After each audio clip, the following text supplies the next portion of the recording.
ನಮಸ್ಕಾರ ಸ್ನೇಹಿತರೆ, ಇವತ್ತಿನ ವಿಡಿಯೋದಲ್ಲಿ 40ರಿಂದ 60 ವರ್ಷ ದಾಟಿದ ಮೇಲೆಯೂ ಚರ್ಮದ ಸೌಂದರ್ಯವನ್ನು ಕಾಪಾಡಿಕೊಂಡು ಯೌವನವಾಗಿ ಕಾಣಲು ಕೆಲವು ಪ್ರಮುಖ ಮನೆಮದ್ದುಗಳನ್ನು ತಿಳಿಸಲಾಗಿದೆ. 40ರ ನಂತರ ಚರ್ಮದ ಆರೈಕೆಗಾಗಿ 8 ಬ್ಯೂಟಿ ಟಿಪ್ಸ್ಗಳು. ಅದಕ್ಕಿಂತ ಮುಂಚೆ ಸ್ನೇಹಿತರೆ, ನಿಮ್ಮ ದೇಹದ ತೂಕ ಕಡಿಮೆ ಮಾಡಿ ಸೌಂದರ್ಯವನ್ನು ಇನ್ನಷ್ಟು ಅಂದಗೊಳಿಸುವ ಸೀಕ್ರೆಟ್ಸ್ ಈ ಬುಕ್ಕಲ್ಲಿ ಇದೆ. ಕೇವಲ 99 ರೂಪಾಯಿ ಪೇ ಮಾಡಿ ಬುಕ್ಕಿಂಗ್ ಮಾಡಿಕೊಳ್ಳಿ. 7411015691 ಈ ನಂಬರಿಗೆ ಈ ಬುಕ್ ಎಂದು ಮೆಸೇಜ್ ಮಾಡಿ. ಹೆಚ್ಚಿನ ಮಾಹಿತಿಗಾಗಿ ಡಿಸ್ಕ್ರಿಪ್ಷನ್ ಚೆಕ್ ಮಾಡಿ. ಬನ್ನಿ ವಿಡಿಯೋ ಶುರು ಮಾಡೋಣ. 1. ಅನ್ನದ ಗಂಜಿ ಐಸ್ ಕ್ಯೂಬ್. ಅನ್ನದ ಗಂಜಿಯನ್ನು ಗಂಟೆಗಳ ಕಾಲ ಫ್ರಿಜ್ಜಿನಲ್ಲಿ ಇಟ್ಟು ಐಸ್ ಕ್ಯೂಬ್ ಮಾಡಿಕೊಳ್ಳಿ. ಈ ಐಸ್ ಕ್ಯೂಬ್ನಿಂದ ಮುಖಕ್ಕೆ ಮಸಾಜ್ ಮಾಡುವುದರಿಂದ ಕಪ್ಪು ಕಲೆಗಳು ಕಡಿಮೆಯಾಗುತ್ತದೆ. 2. ಬಾದಾಮಿ ಪೇಸ್ಟ್. ಬಾದಾಮಿಯಲ್ಲಿರುವ ಆಂಟಿ ಆಕ್ಸಿಡೆಂಟ್ ಗುಣಗಳು ಚರ್ಮವನ್ನು ರಕ್ಷಿಸುತ್ತದೆ. ಇದು ಸುಕ್ಕುಗಳು ಮತ್ತು ಸೂಕ್ಷ್ಮ ಗೆರೆಗಳನ್ನು ಹೋಗಲಾಡಿಸಿ ಚರ್ಮವನ್ನು ಬಿಗಿಗೊಳಿಸಲು ಸಹಾಯ ಮಾಡುತ್ತದೆ. 3. ಬಾದಾಮಿ scrub.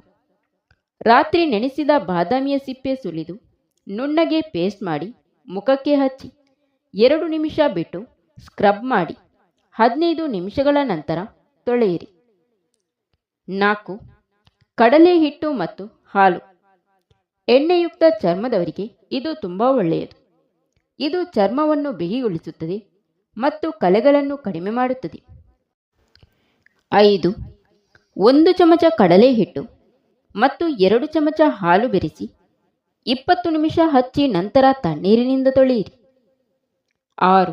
Aloe vera gel. Aloe vera gel ಇದು ಚರ್ಮಕ್ಕೆ ತೇವಾಂಶ ನೀಡಿ ಆರೋಗ್ಯವಾಗಿರಿಸುತ್ತದೆ. ಕಲೆ, ಮೊಡವೆ ಮತ್ತು ಕಣ್ಣಿನ ಕೆಳಗಿನ ಕಪ್ಪು ವೃತ್ತಗಳನ್ನು ಹೋಗಲಾಡಿಸಲು ಇದು ಸಹಕಾರಿ. ಪ್ರತಿದಿನ 20-25 ನಿಮಿಷ ಹಚ್ಚುವುದರಿಂದ ಚರ್ಮದ ಹೊಳಪು ಹೆಚ್ಚುತ್ತದೆ. 7. ದಾಳಿಂಬೆ ಸಿಪ್ಪೆಯ ಪೇಸ್ಟ್. ದಾಳಿಂಬೆ ಸಿಪ್ಪೆಯು ವಯಸ್ಸಾದ ಚಿಹ್ನೆಗಳನ್ನು ತಡೆಯುತ್ತದೆ. ಇದರ ಪುಡಿಯನ್ನು ರೋಸ್ ವಾಟರ್ ಅಥವಾ ನೀರಿನೊಂದಿಗೆ ಬೆರೆಸಿ ವಾರಕ್ಕೆ 3ರಿಂದ 4 ಬಾರಿ ಹಚ್ಚುವುದರಿಂದ ಚರ್ಮ ಯೌವನವಾಗಿ ಕಾಣುತ್ತದೆ.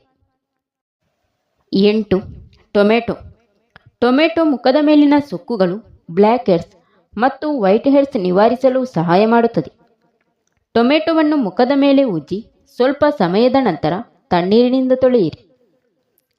ಸ್ನೇಹಿತರೆ, ಈ ಸರಳ ಮನೆಮದ್ದುಗಳನ್ನು ಬಳಸುವುದರಿಂದ ನಿಮ್ಮ ಚರ್ಮವು ಸುಕ್ಕು ಮುಕ್ತವಾಗಿ, ಬಿಳಿಯಾಗಿ ಮತ್ತು ಹೊಳೆಯುವಂತೆ ಕಾಣಲು ಸಹಾಯ ಮಾಡುತ್ತದೆ.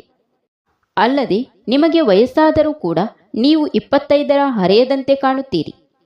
Thank you for watching. ಸ್ನೇಹಿತರೆ, ಇಂತಹ ಬ್ಯೂಟಿ ಟಿಪ್ಸ್ಗಳಿಗಾಗಿ ನಮ್ಮ ಚಾನಲ್ನ ಸಬ್ಸ್ಕ್ರೈಬ್ ಮಾಡಿಕೊಂಡು ನಿಮ್ಮ ಅನಿಸಿಕೆಗಳನ್ನು ಕಮೆಂಟ್ ಮೂಲಕ ತಪ್ಪದೇ ತಿಳಿಸಿ. ವಿಡಿಯೋಗೆ ಒಂದು ಲೈಕ್ ನೀಡುವುದನ್ನು ಮಾತ್ರ ಮರೆಯಬೇಡಿ.